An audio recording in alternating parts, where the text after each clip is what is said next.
Hello and welcome. I'm your host, William Liu. This is the Raptors Reaction Podcast presented by Betway. For all your sports betting needs, please hit the QR code below. Welcome everyone for watching on the YouTube live streams. We're going to try to go live pretty much as often as we can. Sometimes I'll have to be at games. Like I'm not totally decided in terms of what's going to happen on Tuesday when Raptors finally play at home in preseason against these very same Boston Celtics. Although I do think the Celtics probably will have some of their more notable players playing as compared to this one where they rested a lot of players.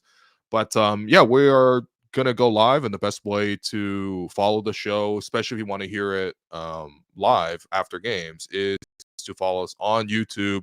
Find Hello and Welcome on YouTube. Hit that subscribe button. Hit that notification button. It'll just tell you magically that we're going live, and it'll send you a nice little reminder. Of course, you can also follow the podcast on Apple, on Spotify, wherever else you listen to podcasts. Actually, let me know where else to listen on pods, because it's just kind of good to know where the audience is. As always, we'll be taking questions. Our producer Jerome Chang is in the chat looking for your questions, and of course, we are going to be trying some new things out on the Reaction Podcast this season, and I'm very, very delighted to bring in special guest Samson Folk, who everybody knows if you're following the Raptors, or at least you should be knowing if you follow the Raptors. Samson is a rising star, Raptors Republic. You might know him from his incredibly detailed questions from training camp, from when he goes to practice, from post games.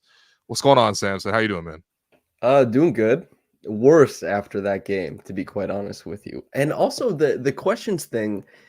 What do you think the audience size is? Because I was wondering about that. I was like, how many people listen? Because like you and I are both Liverpool fans. Yes. I'm not watching the interviews, man. I'm not tapped in like that. Really? Are you?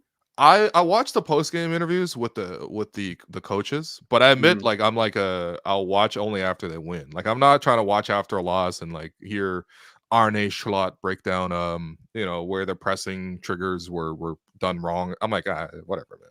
You know what I mean? I just want to hear good things about like, oh, Salah is the best in the world or whatever, What do you think the pressing triggers were for the Raptors in their new MIG ball pressure defense? Oh man, I can't wait, because you know what? This one was nasty. Raptors lose to the Boston Celtics. I should have said that already, but whatever. Raptors lose 115 to 111 against the Boston Celtics. It was an utter disaster for the first half. Of the Raptors were down 30. I think they got down by as many as 34 points, but it did get salvaged to the point where Matt Devlin starts switching from like the let's talk about Sherman Hamilton's career to like let's talk in my declarative voice of like, hey, Raptors within 7. You know what I mean? Like there's a clear switch that goes off when when there's a chance to sort of like get people to sort of tune in. And we obviously love Matt on this program, but yeah, Samson, I'll start here, man. What happened at the start of this game? Because it was really nasty for people who weren't following along. No Jason Tatum, no Jaylen Brown, no Al Horford, no Derek White, no Drew Holiday. Kristaps Porzingis is injured, so pretty much like 6 of the Celtics' top 8 rotation for the reigning champions, and yet the Raptors were down huge in the first half. Yeah, so the Raptors were missing some guys too, which matters a little bit. Okay. Because do you try and go? I did think you would go with this angle, man. But all right, go ahead. Tell me about do you try and go bar for bar? You're like, okay, so Peyton Pritchard is a finals rotation player. Scottie's an all-star, is 1-to-1. You start running down the roster. I don't know. I think so. The big problem was that the Raptors, the ball pressure they've been preaching about, it wasn't as easy to accomplish, I guess, against the Celtics second stringers as it was against the healthy Wizards, which is maybe a comment on the Wizards. And also the reason why Grady ended up taking 18 shots, Scottie only taking 10. There was nobody who really wanted to shoot the ball offensively. And when you miss constantly on offense, you run back on defense. And when you run back on defense, you lose shooters. And when Peyton Pritchard gets up 11 and hits 6 or 5 of them, when like the guys who are left who aren't injured is basically their shooters, you find yourself in a hole when you can't score and you give up transition threes or even half-court threes. It was bad, basically. Oh, it was nasty. Like it was genuinely like people couldn't find which stream it was. Like, I had a lot of people asking me, like, it's not on 360. Like, I'm like, yo, just chill. I swear there's better things to do on Sunday. Like, there's like a football game going on. It's also like a long weekend, No, I totally agree with your point though. Like, it really was just like it kind of spiraled out of control. I don't think the Raptors offense helped at all on that end. I also think that, like, not to break it down to the intensity or whatever, but like it just wasn't as like dogged of a start as I guess we saw against Washington. I thought that, like, guys weren't even on the right assignments. Part of that is because, like, the Raptors are missing so much and having to sort of just match up with whoever in transition. But like, ideally, you would like Davion Mitchell and Jamal Shead to be guarding Peyton Pritchard the whole time. But there was tons of possessions where Peyton got like switched, or like I guess Scottie had to pick him up, or other guys had to pick him up, and it just didn't look good. And I also think that, like, the Celtics, like, the way they play offense is very different from the way the Raptors play offense. I think that's probably where it's like Raptors kind of lost a math problem even before they kind of started playing this game, because the Celtics got up 53 threes. This is sort of like their MO.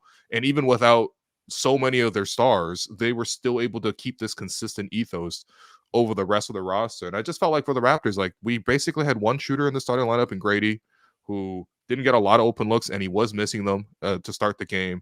And then when Grady started making it, and all of a sudden it started to feel okay. But generally speaking, like, there's just such a big difference in how these two teams approached offense. Yeah, and that's intentional, right? Because the Raptors are a team that a lot of their half court stuff, when it was working its best, say in that December to January, it was like a lot of cross screens, a lot of seals on the inside. They're using their big wings. And then they had a little bit of time afterwards where, obviously OG and Pascal got traded. They have a very scripted offense. They have a lot of things they like to run through. Whereas Boston is a wonderful offense for preseason because they're very 5-out drive and kick. They want to put a couple dribbles down, progress the play further, try and make a read. Whereas the Raptors, even with Scottie isn't going to beat people from a standstill. Usually you have to involve him in an action to get him going downhill so he can make those progressive reads. The Raptors, just kind of similar to that horrible series in the bubble, when you get locked out like above the free throw line, you're not able to create very much. And then you have Grady Dick coming off pin downs and like throw ahead dribbles and trying to gather at the rim, as where a lot of your offense comes from. And that's bad news. You're not going to score a lot of points that way. It is bad news. I do wonder, because like, I'm sure you know this, but like, so many combos last year like spiraled into like, let's not talk about the game, because it's like Jordan Wara was running pick and rolls with Jonte Porter against the Atlanta Hawks, which actually they had a really good game against the Hawks one time where both of those looked pretty good. But the point was, like, so much of last season was not about the game. It was about like the roster construction and the philosophy and like the timing and blah, blah, blah. And I do think that like the Celtics clearly are like, whoever can like shoot or even shoot a decent amount outside of our centers, who obviously they're like physical centers. And I think that's the other part was, I thought Keita did a really good job, the Mias Keita, of like really bodying guys. And how many offensive, he ended up with 6. It felt like he created like every single loose ball was an issue.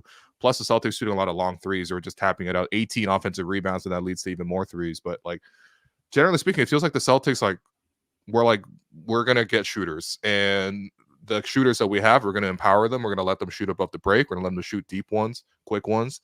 And I think for a while, the Raptors just weren't prioritizing this at all. And sort of like, maybe we'll teach guys who can defend to shoot. And I think Raptors are kind of trying to catch up to that, but there's still clearly like such a big gap. Yeah. Jamison Battle helped save it at the end of the game. The Raptors actually ended up shooting 40%, but there was a point in the game before, the game broke down into like YMCA Brody League pickup type thing, where the Raptors had gotten up 19 threes. They were 6 of 19, and Grady was 5 of 10 of those. It's just the shooting was not present anywhere else on the floor, and that is a roster construction problem. This does mean that we only had 1 3 the entire first half. Yeah, through 3 quarters. There was only one guy besides Grady who had hit a 3, and I believe it was Chris Boucher. No, but I mean, it's like, I think Grady only hit 1 3 in the first half, and I think that was all our threes for a whole half. So anyway, like, totally 2 different styles, but at the same time, like, I think I like the response from the Raptors in the second half, and we'll get to that in a little bit. Let's start with obviously the 2 players that people are probably most tapped in to watch right now in a game like this, Scottie and Grady. both of them I thought were just like completely invisible in the first half, or when they were visible in a bad way. So we'll start with the bad and get to the good, because they did turn it around, and I thought they both played really well in the third quarter. But for me, Grady, I mean, when you ask why did the Celtics get out to a big lead, it was because like they scored, I don't know, 20 points on Grady in the first quarter, including at one point they subbed in Jordan Peterson and he just walked him straight to the basket. Jordan Peterson, not even Drew. Yeah. There are cathedrals there for anybody who wants to see them. Yeah, I feel like I was throwing you an alley-oop. I know it's Drew Peterson because I watched this whole game. But also, by the way, Drew Peterson, very much a guy who's like 6'4", but has like a super long neck plus head combo, bumping him to like a 6'8", because that's not a 6'8" guy. But anyway, let's not put that aside. Like Grady's defense, like what went wrong there? So there's an interesting thing that I was noting last year when we went to the games. Like, we go walk around the court and we mill about, and you watch the players warm up. Yeah. And Grady, they were teaching him the footwork he was stutter stepping, chopping steps into his corner closeouts, and they worked with him every game. And for anybody who wants to know, that isn't what's being taught anymore. People are teaching the jump stop / closeout so that you can come back up court. It's quicker, and that's what Grady has been doing throughout the preseason. The bad news in this game was that Grady was really bad at that closeout. He overshot like 4 guys from the corner, allowed them to take those direct drives to the rim, and then also he just got displaced in like 2 isolation possessions, and this equals the 16 points or whatever he gave up. Is that he's letting his hips get shifted. He's opening up. It's the barn door. And so he's getting picked on, and you can still see there's that weight and physicality thing that's affecting him. It will get better progressively, but in this game, the technique was correct. The application of it was terrible, unfortunately. You know what? That's interesting, because I do feel like watching it too. Sometimes I feel like Scottie, for example, isn't like the most disciplined on closeouts, but he's so wide and he's so strong that like if he overshoots a closeout like that, he's still able to like kind of just like curl a guy off or even just wall guys off. And we saw that plenty in this game too. I think it's sort of when he starts leaving his feet that like, it starts selling out, and then, guys just got to keep rotating behind him and blah, blah, blah. But like Grady, it's a bad thing is like he's also, I guess I just noticed for the first time this one, but like he's quite thin in the hips too. You know what I mean? Like he's got to like nail it. Like the window is like right there. And yeah, I mean, it was like Lonnie Walker getting by him a couple times. It was Peyton Pritchard getting by him a couple times. Sam Hauser even took him to the rack. I mean, like Drew Peterson took him to the rack. Like it was just like really, really ugly. But then again, it wasn't as much of a problem in the second half. Like, so what do you think changed with Grady's defense?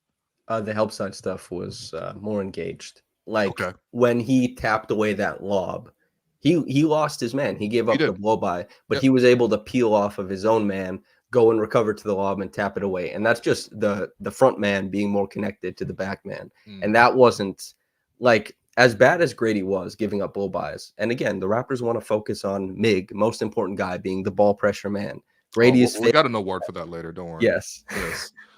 But there was nobody in help on any of those. Like as soon as you got by Grady Dick, which should be, the defense should be like, hey, Grady's on an island. Yeah. We'll probably have to step up soon. Nobody really was stepping up.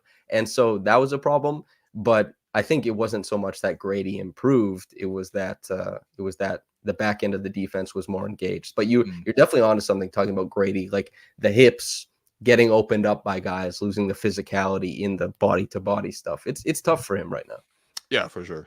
Luckily, he turned it around the second half. I thought third quarter, I mean, him knocking down 4 threes is always going to be huge. There's always going to be a variance thing with like guys like him. I mean, like, he's primarily going to be shooting threes. We've seen him in preseason do more of an emphasis of like getting to the rack, or sort of even playing that in between game where he can like take a hard dribble and pull up in the mid range. But a lot of that is just like, if you can knock down your threes, all of a sudden you're having like a decent quarter. It was kind of cool that Ochai actually set him up for all 4 threes too. I thought Ochai, by the way, Ochai, I know the bar's on the floor with Ochai, but I'm like, Ochai looking good, like playable, like decent, aggressive, going hard in transition, moments where he can jump, really jumping and using his body. And then defensively, I don't really have an issue. So a little moment for Ochai as well. But yeah, Grady turning around. What did you make of Scottie in the first half offensively? Because it looked like A, he wasn't getting involved, but B, when he did get involved, it wasn't a lot of, I don't know. Like I think people just always watch Scottie expecting to see a star, like traditional star, and he just wasn't taking over in that way. Yeah. The Scottie thing is he came out like guns blazing in his first game. The first 3 possessions, 6 points, all created off of him being hyper energetic and aggressive on ball. And then this game, there really wasn't any of that. And a lot of the possessions that he did take on, he wasn't really accepting screen help. He wasn't catching in advantageous positions. It was just kind of like catch from 33 and see what I can do, which isn't the strength of his game. It got a lot better in the third quarter, as you said, when they started putting him in screening actions. He's throwing lobs. He's kind of like crab dribbling down the lane, getting to dangerous spots. That's all great. But everybody on this team came out like quite feckless, let's say, and they weren't like, they didn't bring anything. And Scottie was as guilty of that as anybody, and maybe more guilty of it because he possesses so much more talent than I think the rest of the people filling out but like, what did you think of Scottie in this one? I was actually really interested to see how Scottie would respond, because there's been this like huge, I wouldn't say narrative because that sounds like it's like cynical and contrived, and like it's like there's been a big discussion around Scottie's really taken in as a leader. He didn't play towards the end of last season because he broke his hand, and so he's been really learning from Garrett Temple, and that's something that has been discussed quite a bit, and it will continue to be discussed. And I'm like, all right, like I've seen great leadership in Toronto. Like Kyle Lowry is like as great of a leader as you can really get, especially on the court. And like when you're down in those moments, like how do you respond? Like, and we've seen Scottie sort of like turn his back to actual entire games where he's just like, you know what, I'm screw this, you know what I mean? Or like there was a game against last year against San Antonio that really sticks out where Wemby had 10 blocks in Toronto. Like that game, I thought Scottie just like outright like died on so many possessions. And so it's like, I feel like for him, I was really curious to see, like, is he going to disengage from this game? Is he going to like, and the telltale signs are like, he's going to talk a lot to the referees, not get back, try to make some hero ball plays here or there. There was a degree of that in the first half, and I wish he sort of turned it around a little sooner, but I think it's like a lot less as compared to what you would have seen even last season. I thought he was still giving effort defensively. I liked it in the third quarter. He was in the mix for all of it, using his physicality on offense. As you mentioned, they got him the ball in better spots, but he was also more willing to like play super physical and just like bury guys in the. It's like, yo, you got Peyton Pritchard and Sam Hauser and Jordan Walsh on me. I'm going to bully you until you're under the basket and you're fouling me. And it's like, I know you can't play that way all game because it just would be too exhausting. But I like seeing that. And then even on defense, like the Raptors also picked it up on defense in the second half. There's a play where he was like scrambling and rotating and scrambling and rotating. And I'm like, yes, like I this is what I want to see. And so I think for me, it's just like in those more dire moments, can you sort of like give that sort of like level-headedness, that sort of like determination? Because like, ultimately, like it's easy to be a leader when everyone's winning and everything's going well. But it's in those like dark moments where it's like, okay, am I gonna like pick myself up and in the process pick up everyone around me? Like that's why, like Kyle, like one of those most legendary moments is a 30-point comeback. It's like you got to be like the stubborn asshole who's like determined to win at all costs. And I saw a little bit more of that from Scottie. I really did. Well, what would it, so yeah, I mean, I don't know. Do you wish he did it earlier? I don't know. It is still preseason.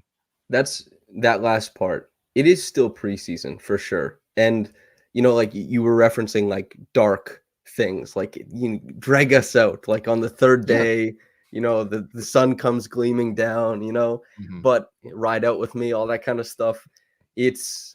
I feel pretty good about, and I'm not much of a body language guy, but I feel pretty good about Scottie's. I think like there's definitely sometimes it's been overtly bad, but I think a lot of the time it's overtly good. He's very energetic. He's very effervescent. He affects those around him. And I didn't notice anything bad in this game. And yeah, again, it's just preseason. Like some good things happened when he started playing towards his strengths.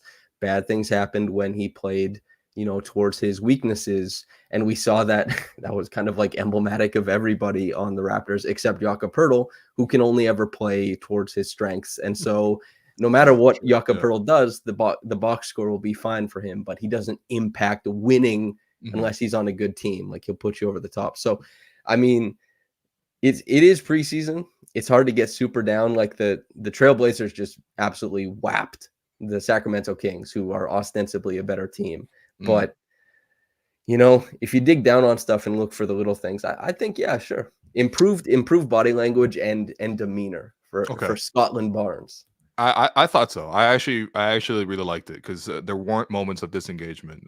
That's where I would push back, because it's like there are very visible moments where I feel like he's just there's just little weird things that stand out, man. But anyway, this is not what we're here to do. We're here to look at smaller details. So here's a couple of smaller details I want to get your thought on. So Jamal Shead, everyone's in love with him. Anyone who's watched any basketball would be in love with Jamal Shead. Like, he just, he plays the right way. He's like freaking John McDonald was for the Blue Jays. I love John McDonald. Exactly. Everyone loved John McDonald. That man slapped 200 or 220, and they were all singles. You know what I mean? Except for when he hit the home run on Father's Day. That was super dope. 1.7 defensive WAR is just really, really good. Yeah.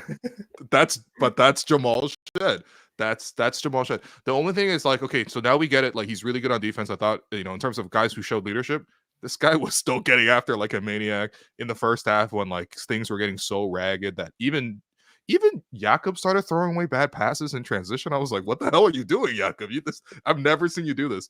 But why is he such a bad or like ineffective shooter right now? Because we know he can kind of get to the rim. He kind of has that like little quick step jump, before I guess the guy expects him to jump and then he sort of banks it in.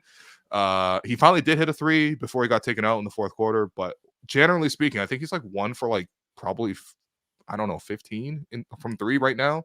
Are you seeing something with his shot that's like, this is just not working for Jamal Shead?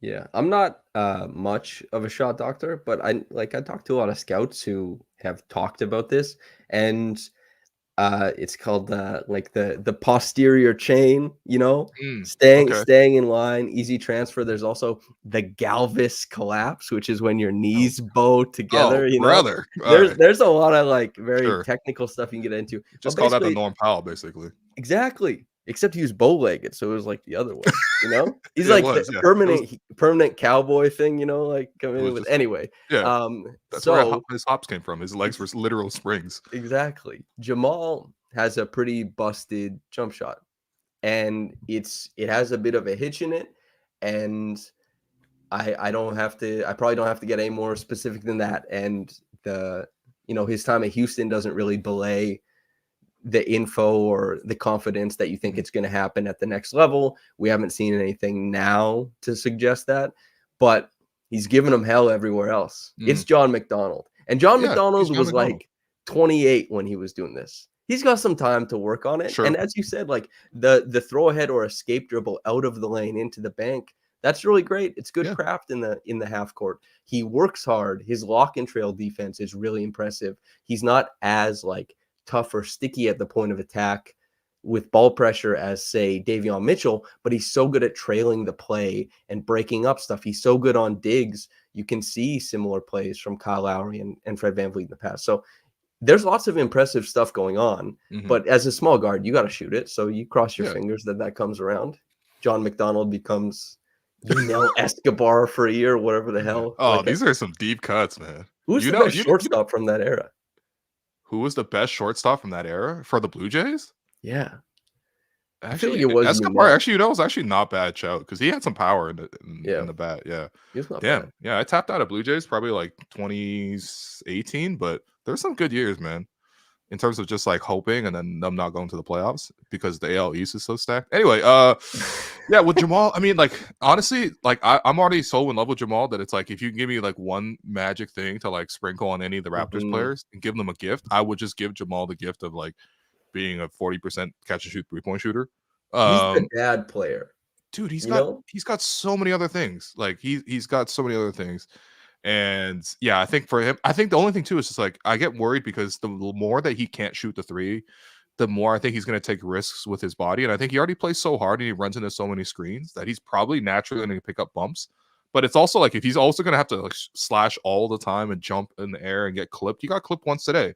It's like it's going to like hurt his longevity as well. But I suppose it's like, the three is the most important. Okay, the other thing too, Are you seeing something tangibly different with Ochai? Because for me, like, I guess my expectations were so low, but I like how the way he's playing. I like that he's leaking out in transition. I actually think that one of the adjustments from halftime was just they got Ochai to not leak out as much in transition and help it on the glass because Kita was giving them so many issues, and that helped solve at least like the offensive rebounding issues that I thought Darko was tearing his hair out in the first half, but. I like that he's getting out in transition, and I like that he's like making more aggressive moves. He's not an aggressive scorer, but even the athleticism to like take one hard dribble, get into the lane, and then kick it out to Grady, which he did, I think, twice in the third quarter. He actually assisted all 4 of Grady's threes, but what are you seeing differently from Ochai? Honestly, it's not that much different, I don't think. I always thought Ochai Okay. played the game pretty well. Like he's aggressive on defense. You like that rather than the opposite. He's always been, I think, a pretty nifty cutter on offense. He screens pretty well. He moves around on the court like he's never late on a weak side exchange or something like that. Just the biggest problem is he shot 24% from 3. He was abhorrent at the rim. He went 1 of 22 in the short mid-range as a Raptor. So he's, doing basketball the right way. He's just not hitting shots. And unfortunately, the number one thing in basketball is to hit shots. It's kind of like Mogbo. You see Mogbo go through so many good basketball motions. You're like, I like that process. That's really good. Unfortunately, if at the end of the game, no points are scored, it doesn't matter. That's why Jacoby Walter, like his process, we haven't seen him as a Raptor yet, really, just summer league. So much of it is clunky. You're like, what the hell is going on here? But he'll like step back 8 feet and cash a triple, and you're like, okay, I see it. It might be there. Ochai makes lots of great decisions. He looks tougher finishing at the rim this year, though, He which does. is a big thing because if last year is any indication, they love using him as the screener for Scottie. And when you screen with Scottie, you're going to get last year was 30% of the pick and rolls he ran, generated a switch. Ochai is pretty good at creating a seal, catching over the top, because usually the guy who he creates the seal on decides to step up to Scottie to apply pressure. When you get the ball heading downhill, you got to make a layup or you got to make a read. And teams, they won't ask you to make a read if they think you're going to miss the layup. So things are going in a good way for Ochai, I think. What do you think? I think that we've seen Ochai now at the open practice in McGill. We've seen him twice against Washington and once against Boston, and I haven't really complained about anything he's done. I obviously we would love to see him knock down the 3, and this is like the Raptors type. Like if the Celtics type is just like, quite frankly, like white guys who can really shoot it. Like I think the Raptors type is just like these Ochai, like like I can fix them types. Like a Masai is fundamentally like an I can fix them type of drafter slash dater, I suppose. But I don't mind. I think Ochai's been solid. Like I don't know if he's solid enough for you to like be the 5th starter, but like I do think that like defensively I don't worry about it. And yeah, I mean he's just got to find some kind of role. His ceiling, as much as we're talking around this, like his ceiling is a 5th option in pretty much any lineup, but there is a difference between like you're an effective 5th option or like oh my god, like you're just not doing anything with it. And he does have some awareness on that front. I know you're a big fan of Jonathan Mogbo. I thought his 4th quarter was excellent. Again, like it's like Raptors 2nd/3rd stringers against Boston's 3rd stringers, and of course the game was so like it was a blowout, like 30 points by halftime, that you naturally can anticipate the other team sort of relaxing a little bit. Having said that, though, this is like the most comfortable, we've seen Mogbo play, between summer league and preseason so far. And he was great. I thought he made a lot of great rebounds, a lot of great passes and transitions, some really quick reads as well. And he actually finished twice in the paint, which is something I'm tracking because I do feel like he's just kind of jumping in without a plan sometimes, where he looks a little indecisive. But I know you're a big fan of Mogbo, and he did a lot of really good little things here. Yeah. The big difference is that Kelly isn't out there. And this is something that, because in the NBA, there's a lot more, the talent in the NBA has been growing so much. So how you're used becomes really important more than ever in creating the outcomes of, what your stats look like, what your performance looks like. And at Summer League, he was played as a wing. For the first game against Washington, he was played as a wing. The open practice, he was played as a wing. He struggled so much in those, but the last 2 games he's played quite well because he's running delay action as the trigger man, bringing the ball up. He's running dribble handoffs. He's pushing in transition as the big. He's getting to play like the throw ahead bounce pass, all the stuff that Scottie likes to do. And when he's put in that position, instead of as a wing, he gets to screen, fill, make pretty quality reads, all that kind of stuff, which he can do at an NBA level. And he can try and like get big and get after it on the defensive glass at the NBA level, 8, 10, and 4 in this game. All that stuff can happen. It's just he is like 6'6", 6'7". He doesn't shoot the ball really. So they try and play him as a wing and be like, figure it out. It gets pretty rough quickly. Like that transition of roles, I think, is the biggest correlation to what works and what doesn't with John. Yeah, I think that's a great point because, like, yeah, I guess I don't like that the Raptors keep saying, like, hey, we see him as a wing. I think, like, maybe Bobby might have said that after the draft, and then I think they kind of reaffirmed it in Summer League. He didn't get to play much in Summer League because he got injured after a game, but, like, I just think that, like, his skills are so clearly as a small ball kind of like, I guess Draymond is like the archetype of this now. Not saying he's Draymond, he's not Draymond, but like that style of player. And I think a couple things, like number one, he does make reads pretty quickly. Like, there's one play in the fourth quarter where, like, I think he was pushing on the break or something where he was like near the top of the floor, but he threw like a bullet pass to Jamias Ramsey open in the corner. Jamias decided to turn it down, drove the lane, and I think there was some sort of weird deflection. It kind of bounced out to Mogbo at the top of the floor, and then Mogbo instantly passed it high-low to Ramsey again under the basket, and he got fouled. I just thought like the quick processing there was really impressive. And I know that defensively, like, he's not going to be like, he's quite thin, so he's not going to be like, guarding JV or even most centers, quite frankly. Even, like, I don't think he's going to be a huge rim deterrent as a help defender if, like, big power wings like Giannis or LeBron or Luka drive in or whatever. But I do like at least that he rebounds really well, which is like, okay, he flies around, he scrambles, he can guard his guy pretty decently. And then if he can defensively rebound and then push, and he's got a certain pace, I think, with the ball for a big that I think is pretty good.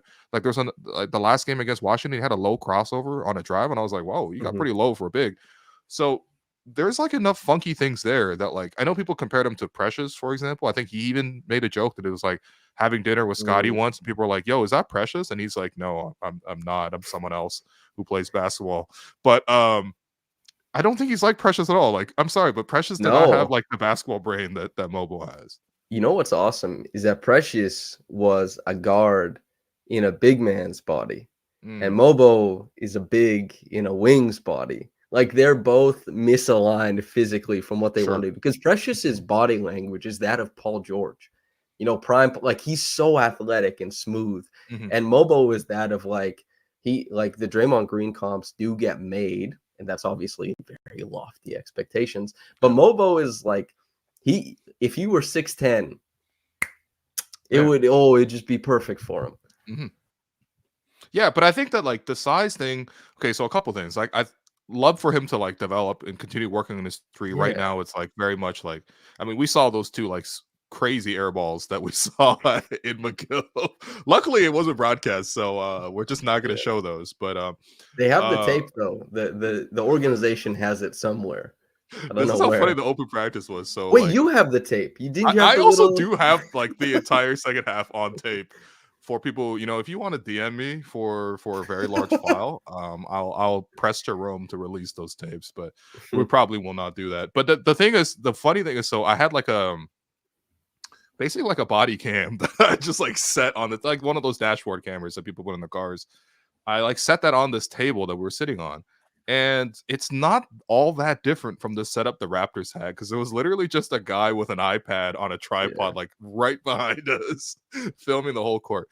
Anyway, but I think with Mogbo, like, okay, look, you either got to get the three down or you got to find a better way to finish in the paint. And I do think that, like, that was my first takeaway from the first Washington game in preseason, was like, I felt like he didn't really have a plan. He was just kind of like going for very simple, like, point A to point B finishes in the lane. And I do think that he's got to get either more crafty or develop like different types of shots. Like, instead of going all the way, go for a hook shot, maybe play the glass a little bit more. Or if you're going to go hard and go in all the way, then draw a lot of contact.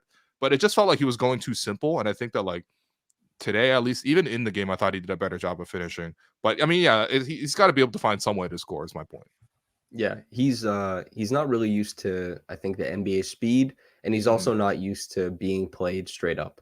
That's my read of Okay. a lot of it, because when he's at San Francisco, a lot of the reads he made as a playmaker were in that, aforementioned delay action, were in dribble handoff sets.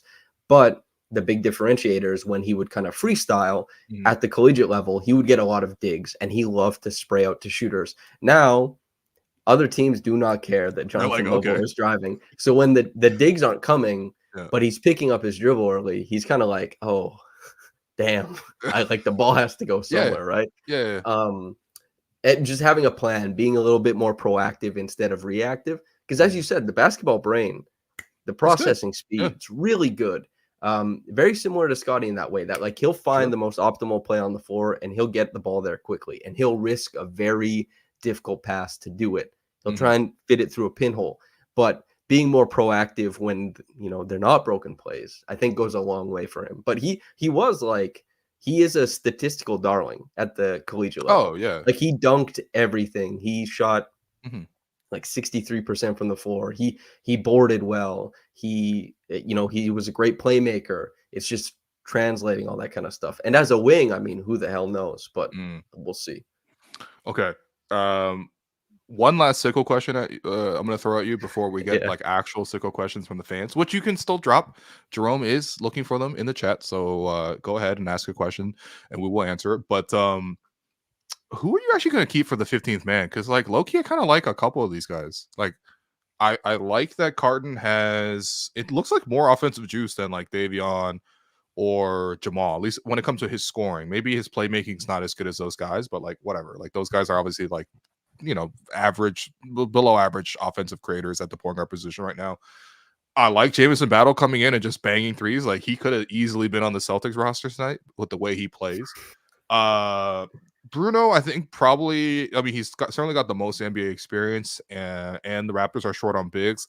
I just like it's the Marie Kondo thing. Like when I watch him play basketball, it does not spark joy for me. Like Bruno is like very much like I guess you have to have a center and like a big, and he does screen, and but like damn, like I just don't like a lot of what I'm seeing. And I don't know. I guess who else is? I might be missing some. I guess Jamias Ramsey. He's knocking down corner threes now. It's kind of cool, but like he kind of plays like a zigzag because he's just weird. He's just a little weird. I don't know. There's something about Jamias that just doesn't like look like most other NBA players. But who do you like for those 15th spot? Because for me right now, I've had a really hard time choosing. That lefty gather, like the big swing D Wade gather through the dig from Jamias, that was pretty sick. He looks good, but as you said, he is rigid in a way that is kind of there's a rigidity there, whereas DJ Carton is explosive and fluid. And I'll be honest, I am, after talking to DJ about like and writing that piece on his mental health and like what he's gone through, like quitting basketball and what he went through at the collegiate level. As a person, like I'll be biased. I'm cheering for DJ, but he's on a two-way, so he'll be around no matter what. I think Jamison Battle, he's banging threes, which is important, but I think the defense is going to keep him off the roster.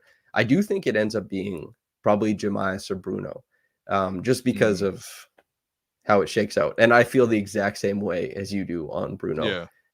I'm like, I get it. There's NBA size. He does stuff at an NBA level, but it's just so absolutely uninspiring. As rude as that sounds. Yeah, like we're not trying to be rude. Like we're actually having like trust me, this was not the pod I was expecting to have, because we did a camera test at halftime, and when the score was I think 69-39 in favor of the Celtics second unit. And we were gonna be like, where's the leadership? Everyone's quitting on this team. How could you? And now we're all like, you know what? Like let's talk about the merits of the 15th man. But yeah, I don't know, Bruno. I mean, like, yeah, we kind of do need a big. But the thing is, like, I guess my thing is like, do you do the? I guess it's not cruel because this is just what it is. But like, would you cut like a Carlson, for example, and give another like two-way to someone else? Because you could technically do that as well. And I thought Carlson actually looked pretty good in summer league in terms of in that setting, but so far it looks like the game is so fast for him. He's definitely a guy who, like, the speed, he's experiencing it very quickly. Yeah. You know, it's for anybody who's played basketball yourself, it's like maybe if you hadn't played a high level of basketball and you go to that like first college pickup game where the guys who hoop every day and the ball is like pinging around, and you're like, what the hell is going on here? It kind of looks like he's getting hit with that a little bit. And but I do like him. There's stuff to like. But you could, I don't know, you could talk yourself. He just hasn't played any of his game yet because his game is like pick and pop for three. He's actually like a decent like shot blocker. But the all time he surpassed Jakob. Wow, at Utah. Who is the Raptors Western Conference scout? That person is very active. I swear, we always draft players from these conferences, man. I know not every NBA team was going to San Francisco to watch Jonathan Mogbo. I promise, man. Some Raptors scout is definitely specializing on the West Coast. 7 or 8 guys, I think. Like there's Pascal, there's DeLon, there's Jakob, there's Brandon, there's Mogbo, there's Malachi Flynn. There's stuff happening, missed one, man. Jalen Harris. Oh, that's some sicko shit right there. But they even got Jalen Harris. And you know what's funny? He's actually playing basketball in my home province right now for the Rattlers. Yeah. So I shouldn't have missed him. Big shout out to Saskatchewan basketball legend, lead scorer. Are they decent? Like, well, hold on. Sorry, I don't know. I don't want to be a basketball snob. I hate doing this because I genuinely love all levels of basketball. Like, you know, like it. But is CBL like a big deal right now in Saskatchewan? Because it would be super sick if it was. Saskatchewan embraces whatever sport comes to it because not a lot happens in Saskatchewan. But I'll say this. When I lived in Saskatchewan, we would always play with the University of Saskatchewan Huskies players. That's actually how I know Kelly Olynyk's sister Maya. She worked at Foot Locker and with me, and she played for the University of Saskatchewan team. But 4 of the guys I played pickup with regularly went to the inaugural season of the Rattlers, and they won that year. Oh, which made me feel like dope. I was like, like, wow. I was like, are they like? You shouldn't have quit the grind, man. What the hell? Yeah. Well, no, they were way better than me, but it made me think like they didn't care at all while they're playing with us, or the CEBL is just like, whoa. But I think the CEBL is pretty good. I mean, Xavier Moon, he's like the fastest player in the NBA, and he comes from the CEBL. There you go. So that's nice. You go. All right, nice little CEBL plug, man. Yeah. Big shout out to the CBL. Actually, I've only been to like a couple of games, but I've really enjoyed it every single time. It was kind of cool though, because one time I was at the Scarborough Shooting Stars game, and the way they section off, like I guess Pan Am Arena, you could see the court, and it was actually really well attended. It was really good, but you could also see like this big divider that went down, and if you sit high enough, you can look over that divider, and there was just like regular 40-year-old Chinese women playing badminton, like just on the other side of the screen, and I'm like, oh. All right, the vibes here are very confusing, but yeah, shouts to CBL. Okay, well, let's go to those questions. Jerome Chang, who is holding it down for 2 people here. Oh my god, yo, don't tell me you have the whole clip. Yeah, we have. You know what? I got 20 minutes of this type of footage with this fisheye lens for the open run, and I know people are sickos for that one because, you know, it's the one time the Raptors play where you don't get to see like what they're actually doing. So yeah, don't DM Jerome though. Just send in questions. Jerome, what do we got, man? OG3 asked, did Samson drop a feckless yet, or did I miss it? Is this like your go-to? Like this is like your Pascal spin move? Feckless was a commonly used term for me, for sure. I did drop a feckless though, because they felt apt. I want to look up feckless for and you know that Google has that nice little chart where they show you like how much a word's being used.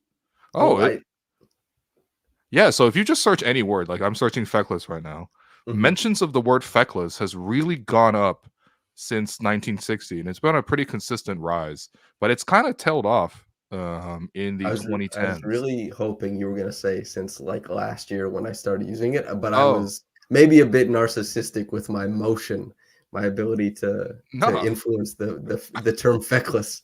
I didn't know you were moving. I didn't know you're moving vernacular like that. That's sick. All right. That's not bad. All right, next one. From Coco Zafreen, who I believe is a poet. I think I recognize this person for sure. Okay. Anyway, now that there has been a couple of games of preseason to watch, what do you think of the new defensive strategy / defensive schemes? This is very much knowing your personnel, because like Samson is a great person to ask about this, man. What do you think, man? I'll be doing a more in-depth podcast with the Dunker Spot on this topic, I think, where hopefully we kind of dig into more Oh of it, man. but it's Nah, been not you on the Dunker Spot? Ooh. that's Oh man, we that's got that's the yo, sicko stuff. yo, that's sicko right there, man. This guy making Um, pods for assistant coaches, man. All right. But tell us like what is actually changed defensively? I'm What do you sure like? I'm sure you've coached something before. Anybody can claim the title of coach, You you know what? know? I'm a sicko because I coached the sport versus media game. It was actually S who was coaching, Yes. but I was like, S. First off, when I really get into it, I'm like, get the fuck out my way. All right, I literally grabbed the clipboard from me, who had one bucket the whole game, and it was the first 3 of the game. I grabbed the clipboard from him, and I'm like, all right, so we got one. Basically, it was like we were on the media team, so a bunch of like journalists who, quite frankly, weren't as good at basketball as like literally the athlete team, who had like the guy who was like I was guarding would dunk the ball at one point, and I was like, bro, what are you doing? Like, get out of here. Anyway, at one point I grabbed the clipboard because we had one actual athlete on our team. And I think we drew up a play where I was like, okay, we're gonna have you run pick and roll on one side of the floor. We're gonna have a double stagger with like a shooter curling off on the weak side, just to give you an option, just in case they or you drive and for some reason you can't get in. And it actually was working for quite a bit, and I felt really gassed about myself. And Oh shouts yeah. to Jerome, because he was that shooter curling on the weak side. But Jerome anyway, can shoot it. Jerome can Jerome very can much shoot it, man. Yeah. He's yeah, man. You got to hoop with Jerome sometime. I guess you have already hooped with Jerome, but I hooped with Jerome years ago. When yeah. the first time I came to Toronto for work, the first NBA game I ever covered, I don't remember if it was before or after, but Jerome was at the run. He was banging triples, man. He was making it rain. But yeah, what do I think of it? I think that Davion is by far the best at enacting the scheme.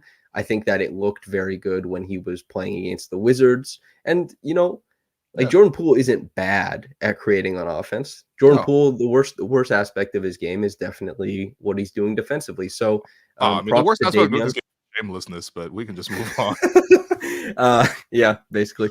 Davion has been pretty good at it. Everybody has been enacting the scheme. That doesn't mean it's successful. That doesn't mean it's good.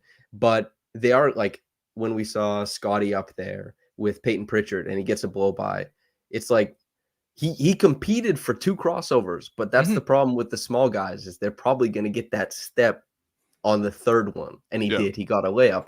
But everybody is stepping up. It's what Darko said on media day, is that, where they're going to engage the defense, it's a higher press, let's say, right? Like shout out Pep Guardiola, it's a higher press. They're going to meet the ball earlier. They're going to try and make, like, the Celtics doubled off the tip, and then the ball went to Grady and made a 3, but that stuff has changed. The change has come.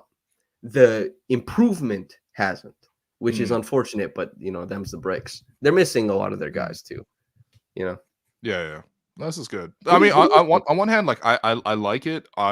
It's certainly better than whatever they were doing last year, which was like, well, I mean, whatever. They were trying to pressure the ball a little bit last year, but like not to this degree, not team wide. And I do feel like, you have nothing but to improve on from last year, especially defensively. On the other hand, if it doesn't work, it's gonna sound a little like, like when people like, I mean, like, I'm not trying to say I'm a communist or not a communist. I am Chinese, so you probably know where I lean. But like, it's sort of like, oh yeah, like it still works in theory. It just hasn't been applied properly. Like, so. Big shout out Cuba. They did a pretty good job. Okay, yeah, big shout out Cuba. I love visiting Cuba. It's tough to survive the American embargo. I was gonna say, they did it, man. They made it work. When you get embargoed for it. You go to Cuba and you're like, look at the buses, and they're like, they say Chinese on it, and I'm like, what? Yeah. And it's like, yeah, all the only people willing to trade with them. Comes from the USSR. It collapses. You're like, damn, there's nobody to trade with. We got to make it work for like 28 years. It's like Raptors going all in on 6'9" non-shooters, and then it's like, well, I guess we're stuck here and have to tear down everything and start losing to the Celtics second unit. That was only our second question. Wow. Let's go to our last question, Jerome. Is there more questions? I don't know. If you see some good ones, let's get it. Nesta. Shouts to Nesta. Can Ochai's career arc mimic Boucher? That's interesting. I don't think anyone's career arc could mimic Boucher's just because like he was washing dishes at a St. Hubert basic like when he was 16 and he was new to basketball and his body's quite unique, and then he also tore his ACL and they went undrafted, and the way he plays is very unique. But I actually don't know what the comparison is here. I don't know. Do you see a similarity between those two guys? No, but I understand what Nesta means. I think like okay, sure. I'm quite familiar with Nesta. Okay, The Optimist. Ever the Optimist. Right. I think that's more, maybe that's like a vibes based comparison, What does that mean? But even, oh geez, we're really getting into it. I don't know. It's just like we already discussed tanking and not in the way that people on the Raptors Twitter usually. So true. Like a vibes based comparison is like maybe he could be popular on a good bench a little bit. Maybe that's the extent of it. I don't know. I don't know how to kind of like make this comparison work.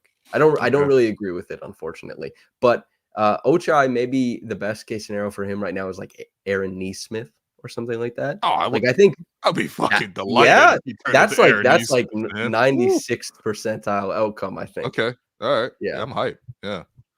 Still don't see how the Boucher thing relates, but that's okay. I am watching Ochai in preseason. I am more optimistic about him than I was before watching preseason, which is good. Well, or maybe this is like a super offensive comment saying that Ochai is going to be washing dishes in. No, come on, man. No, I'm just kidding. Ochai's such a nice guy, too. Wish he is. He's super nice. I wish he was so aggressive. You know what I mean? Like if you had like Jamal's like persona. I guess you can't just change people's personas. That's weird. Another one from Nesta. Question: when will the Gerald Henderson Award be renamed after Peyton Pritchard? Yo, man, I swear to God, Peyton Pritchard has cooked us so many times.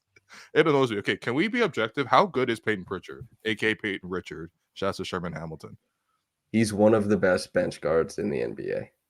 It's crazy, but it is. That's just it is what it is. Unfortunately. Is he the sauciest white basketball player we have in the game? I'm not saying the best because like clearly he's not the best, but like the white player with the most like just pure game. Like we're going ball don't stop, Ekanagra style. Who's gonna actually probably loves Peyton Pritchard because he's actually out in Seattle and stuff. But yeah, is there a white hooper with more skill than Peyton Pritchard right now? It's definitely Luka, especially since Luka, I know it's American. Yeah. American, but I do want to say, like, the smoking cigarettes and like drinking beers fits into the Hooper archetype very well. So sure, Luka walks out this comparison in more ways than one. But is there a white guy, white American, more skilled than Peyton Pritchard? Wow, we have turned into the Bill Simmons podcast. Tell me, House, who is Peyton Pritchard quietly? Would he start for like 15 teams in the league? I'm trying to think. Who is better? White guys. Who's better, Peyton Pritchard or TJ McConnell? TJ McConnell's in the mix for sure. Yeah. We used to have like this used to be like I swear this is an archetype that's disappeared from the NBA in the last like 20-ish years. Is like when I started watching hoops like 20 years ago, like every team, well, not every team, every other team had a backup white point guard. Starting point white point guards, you knew they were like super cold, like Steve Nash, but like it was like you had like a Kirk Heinrich in the league. You had Luke Ridnour was in the league. You had Steve Blake in the league. This was like a very common thing. You know what I mean? And gritty lunch pail guy.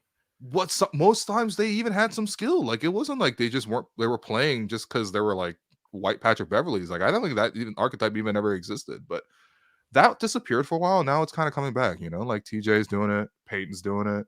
Chet is a hooper for sure. Chet's a very, very skilled player for a center.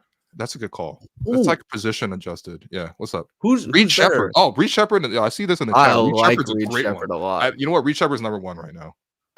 So there's the triarchy is Reed Shepherd, Austin Reeves, and Peyton Pritchard. Like Austin Reeves, right? Yeah. Yo, it's coming back. I think they're from the same like school of basketball. Those three guys.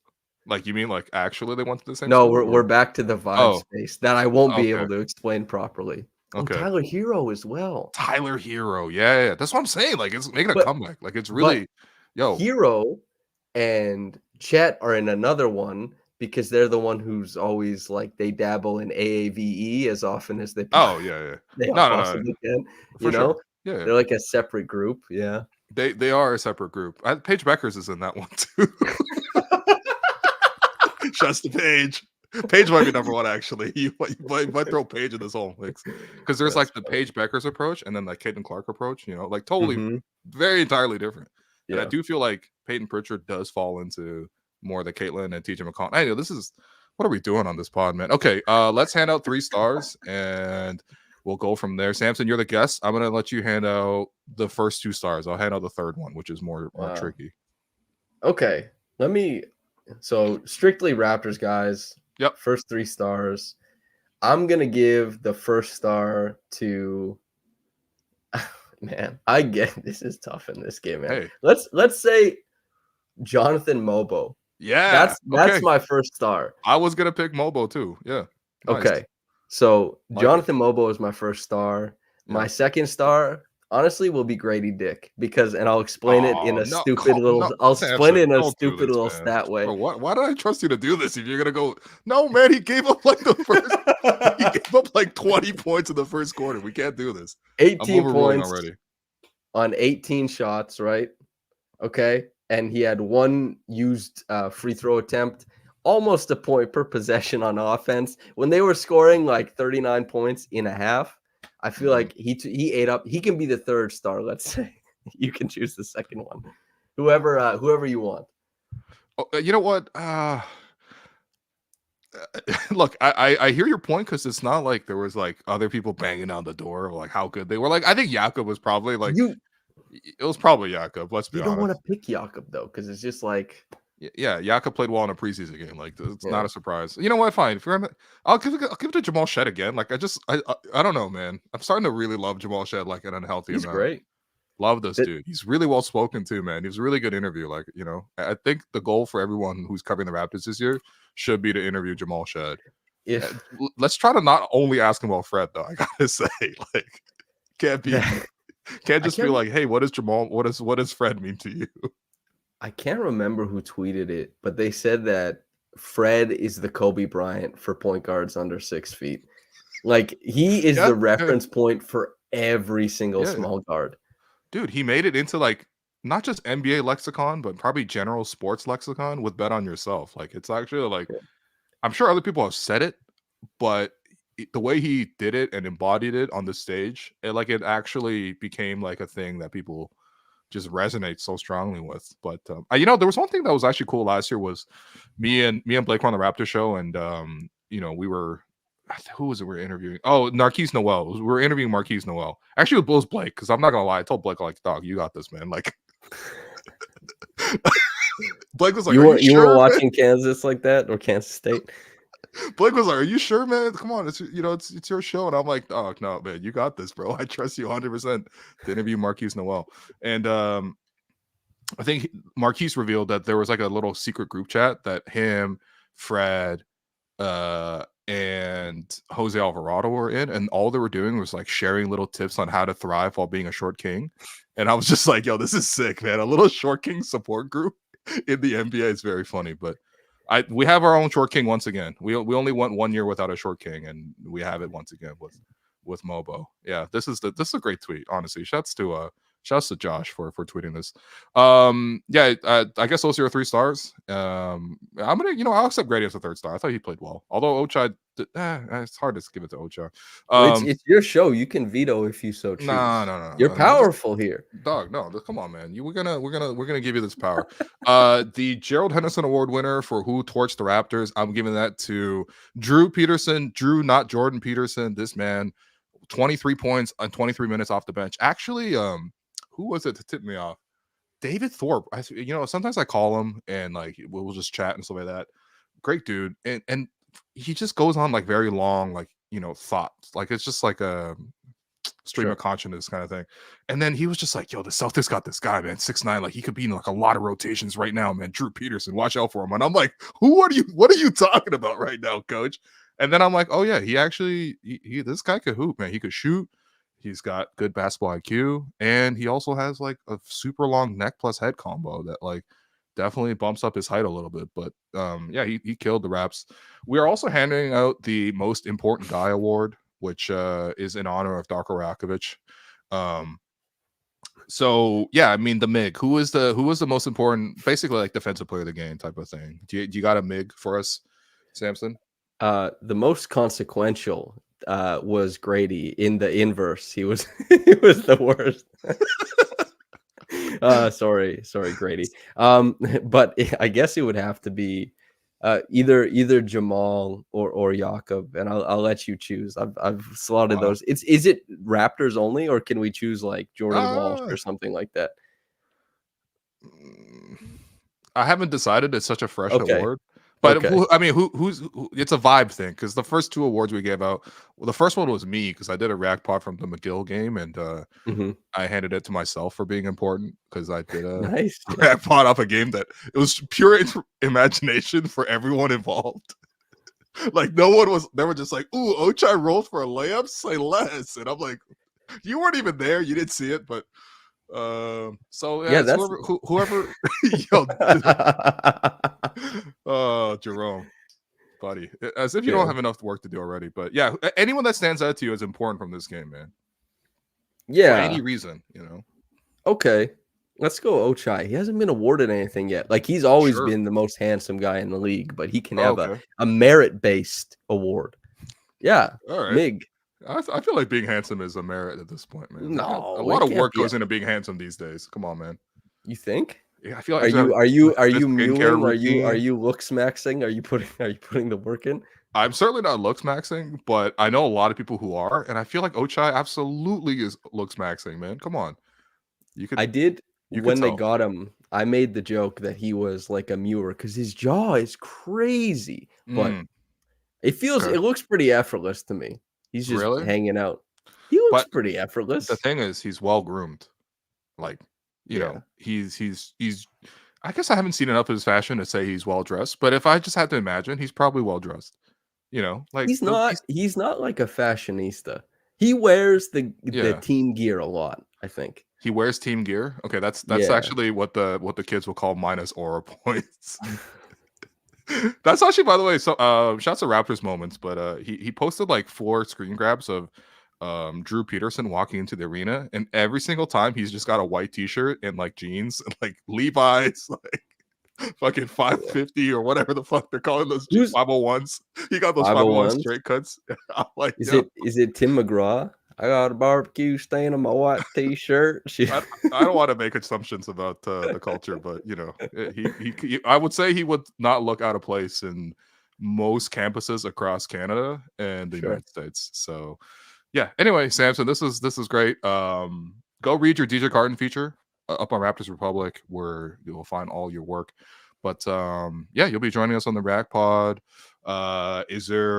Where else can people find you and your work though? Because I know you announced like your plans for the season. So what are your plans, bro? Yeah, just lots of stuff at Raptors Republic. I have finished my latest watch every Scottie do something, watch the pick and roll. He was good. Okay. So it's a fun piece and will be a fun video. Stay tuned for that. That's Raptors Republic. And I have another thing to announce later, but I can't announce it yet. So I guess I'll be on this. Can you break it here? Can you? Yeah. Oh, okay. All right. No, that's not. No, I can't break it here. It's up to somebody else. Okay. Yeah. But did you notice they changed how Jakob Poeltl's name was spelled on the NBA app? They don't put the E in it anymore. You using the NBA app? I don't. What am I supposed to be using? Or did you use Sportsnet up until? I was honestly, Sportsnet got a bad app. Like, what can I say, man? Sportsnet got a bad app. People could even find the streams today. You know what I mean? By the way, I don't like that they're cutting costs by not even sending people on the road for broadcast now. They're like, yeah, it's preseason, man, so we're calling it from the TV station. I'm like, dog, it's Washington and Boston. These are short flights, but Anyway, that's a separate thing. The Score app, I think, is definitely like now that I'm completely unbiased, like that's definitely the best app to use. But I guess you can use. I guess I use NBA app just to watch League Pass, so I guess I use it every day. But I've never looked at Jakob Poeltl's name, so yeah, it's different now. Yeah. I'll do the Score app from now on. Then we'll see how you that gotta goes. get the Score app. The Score app, actually, this is a genuine. No, like there's no sponsorship for nothing. But the Score app actually is quite good to use. One of the best Canadian Joe products. Wolfond. You can find Joe Wolfond's pieces on there, Joseph Cacharo's pieces. You know, they got good baseball stories as well. You know, soccer. They got a great soccer team. Shouts to my captain, Gianluca Nesci, man. You know, no one knows what I'm talking about at this point. All right. Anyway, thanks everyone for listening. This has been the Hill and Welcome podcast presented by Betway. Big thanks to all our sponsors. Big shouts to Tangerine, Greta, Betway. More on the way. We will announce them when we can, but we actually are really excited that we've gotten a lot of support financially to sort of continue doing this independent project. And big shouts to the Nation Network as well. And most importantly, big thanks to all the fans. So if you really like this, let us know.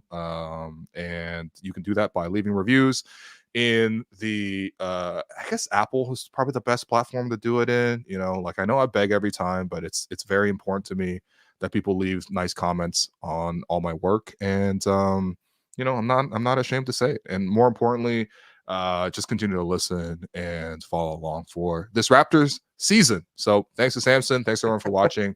Big thanks to Jerome for producing, and we're out.